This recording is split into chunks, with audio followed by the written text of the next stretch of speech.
Last night, right here, we asked you to send in your questions on this mystery flight, and you did. We actually got hundreds of them while World News was still on the air, so we want to get right to it tonight. I want to bring in our aviation expert, John Nance, a pilot himself. And John, so many viewers asking the same thing. Clay tweeting, in fact, why isn't there a GPS satellite locator on the black box so it's easier to find, adding that he says someone needs to engineer something better. John, what do you make of that?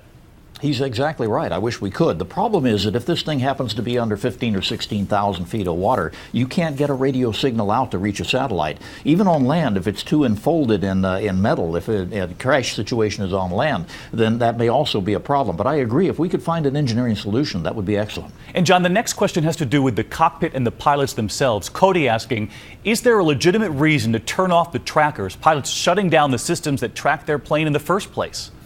Well, we don't expect our pilots to be hiding and turning off the equipment for that purpose, so the system is not engineered that way. We have a legitimate need to turn those things off because if they're in the air and they malfunction, you don't want it garbaging up the air traffic controller's scope. And really the same thing on the ground. Too many airplanes on the ground squawking those things could be a problem. But do you think what happened here will change thinking on that, John?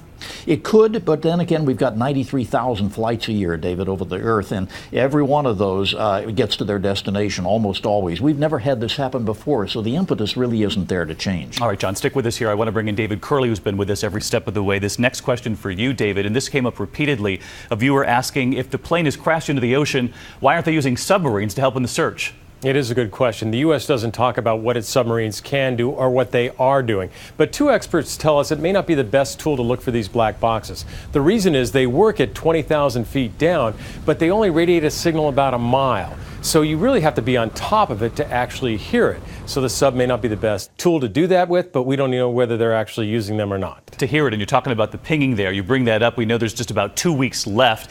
This is what the sonar equipment would hear. You can't hear it with the human ear, but this is what the pinging would sound like with those hydrophones. John, you know that sound well. One viewer, Gina, asking how long after that pinging is done, after the original 30 days, does the data remain viable inside those black boxes? It does. It may be there forever. We're not sure how long, but it certainly is going to be there for many years because it goes onto a little computer chip. As long as that chip is not compromised, the data is there. All right, we're going to stay on this. Gentlemen, we thank you both and keep the questions coming. Remember to tweet us, use the hashtag AskWorldNews, and we'll do this again tomorrow night right here.